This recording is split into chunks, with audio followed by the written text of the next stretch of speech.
There are two provincial finals on this weekend, but they could both be overshadowed by an All-Ireland qualifier game on Saturday.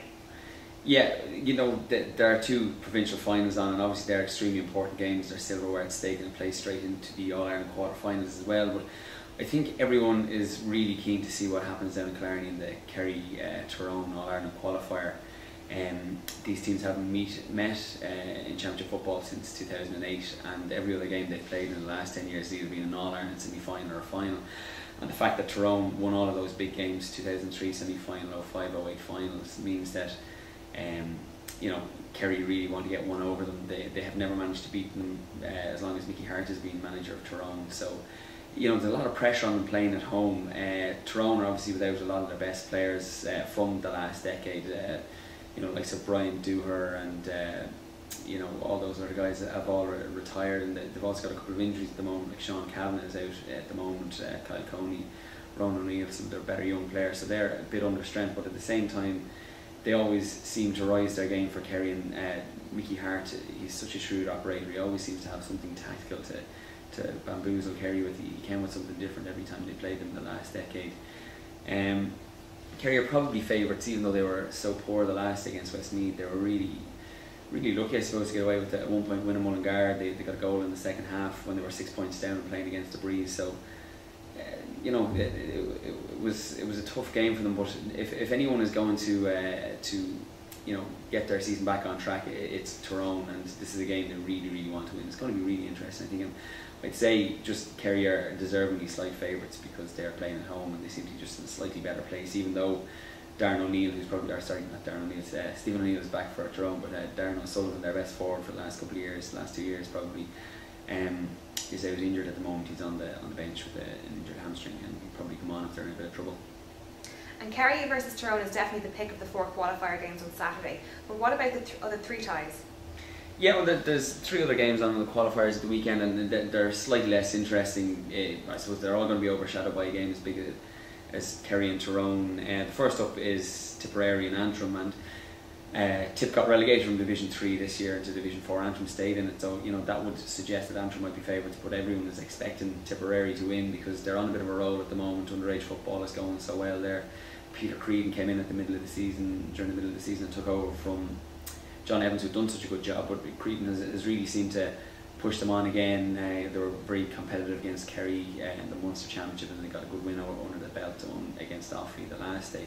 And Antrim, of course, aren't helped by the loss of Paddy Cunningham and Aidan Gallagher in recent weeks, 2 of their better players, their captain and their top scorer. So, you know, that's probably why Antrim won't be expected to win on this long journey to Semple Stadium. Kildare, Limerick then is in Portlaoise. Kildare are obviously slightly upset that the game isn't in Newbridge because they were first out of the hat with the GAA rule that they couldn't have home advantage because St Conan's Park there isn't big enough to host the game, so they have to go to neutral O'Moore Park. Limerick have won there in the past. Limerick were in an All-Ireland quarter final last year, just like Kildare were as well, but it's very difficult to see them getting the better of Kildare this time because Kildare, they're obviously stung by losing to Meath, and they put in a really good performance the last day against Cavan. You know, their support running, was excellent, and you know, I think they finally put the Shawnee Johnson affair behind them. He made his debut. He's a Kildare player now, and they seem to have a bit of a siege mentality going, which is always good for any team.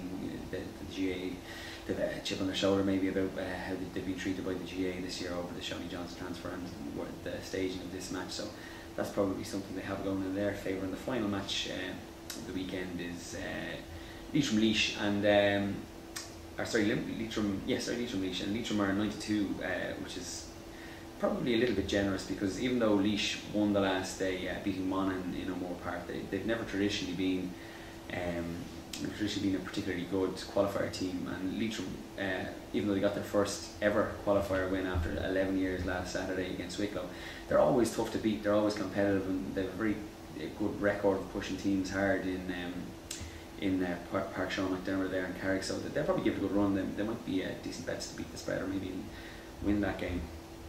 And Donegal are looking to put back-to-back Ulster titles together for the first time against Down on Sunday, and are the hot favourites to do so. Is this a fair reflection?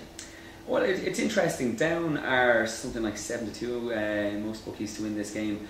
You know, and that's quite long odds for a team that were in an All-Ireland final 2 years ago. You know, Donegal are deservedly favourites. They played some really good football this year. They've brought a bit of an attacking dimension to their very defensive football from last year, and that football nearly got them to an All-Ireland final. They only lost by 2 points to Dublin in the semi-final. So, you know, it's justified that they're favourites, but maybe not such strong favourites. Down, you know, they have a lot of very good players. They're a stylish team. They come to an Ulster final, they'll never fear a Donegal team, and Down always expect to perform on the big occasion. They haven't been in an Ulster final since 2003, and even in 2003 they weren't expected to trouble Tyrone. They took them to a replay. So, you know, I expect them to make this a very competitive game. It should be a very interesting game of football too. Donegal probably slight favourites, but maybe not at the odds the bookies have them. And the other big game of the weekend is the Leinster final. It's a real old firm clash, and one people are really looking forward to. Yeah, it is a game people are looking forward to. It's probably going to be the biggest GAA attendance this year, the biggest since last year's All-Ireland final, maybe even the biggest crowd at a sporting event in Ireland this year. You know, they're expecting anywhere 70,000 at Croke Park, which is a very decent crowd given the economic times we're in. These two teams haven't met in a Leinster final since 2001. It's a real old firm clash. You know, they're the two big teams in Leinster, I suppose, or they certainly see themselves at that, despite what Kildare, maybe a few other counties might think. Dublin actually haven't beaten Meath in a Leinster final since 1995, which is a long time for Dublin to have gone without that win over their rivals, even though they've beaten them in a few other provincial games since then. Dublin are defending All-Ireland champions. They're playing a young Meath team who really impressed against Kildare the last day, with a lot of young players. I think half the team were under 23 the last day. But it's still difficult to see Meath really putting up to Dublin, just because they're so young and inexperienced. They may well play without fear, but Dublin have the edge in terms of strength and physical condition for the last couple of years under their belts. They've experience too, you know. So even though maybe on paper Dublin should win by 7 or 8 points, I'd say Dublin will win, but it won't be anywhere near as conclusive as that, because Meath, they don't fear Dublin, and these young guys, they're going to grasp their opportunities, so they should make it tough for the Dubs.